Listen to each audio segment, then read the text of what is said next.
اور یہاں آپ کو بڑی خبر سے آگاہ کریں، سیکیورٹی فورسز کی ڈیرہ اسماعیل خان میں بڑی کارروائیاں۔ سیکیورٹی فورسز نے ڈیرہ اسماعیل خان میں مختلف کارروائیوں کے دوران 27 دہشت گردوں کو ہلاک کر دیا۔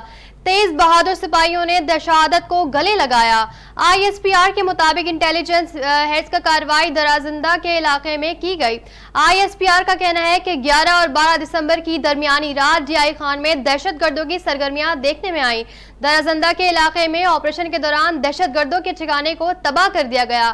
کراچی میں خفیہ اطلاعات پر آپریشن میں دہشت گردوں کے ٹھکانے کو تلاش کیا اور کراچی میں آپریشن کے دوران 4 دہشت گردوں کو جہنم واصل کیا گیا، جبکہ شدید فائرنگ کے تبادلے کے بعد 2 بہادر جوان شہید ہو گئے۔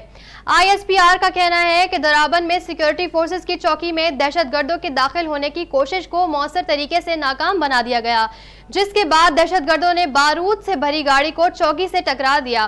ہلاک دہشت گرد سیکیورٹی فورسز کے خلاف دہشت گردی کی گئی کارروائیوں میں ملوث تھے۔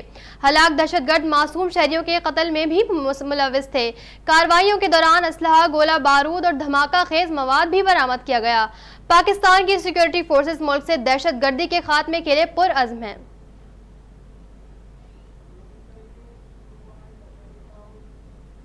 نیوز اسٹوڈیو سے فی الوقت اتنا ہی۔ مزید نیوز کے لیے دیکھتے رہیے اردو نیوز نیٹ ورک۔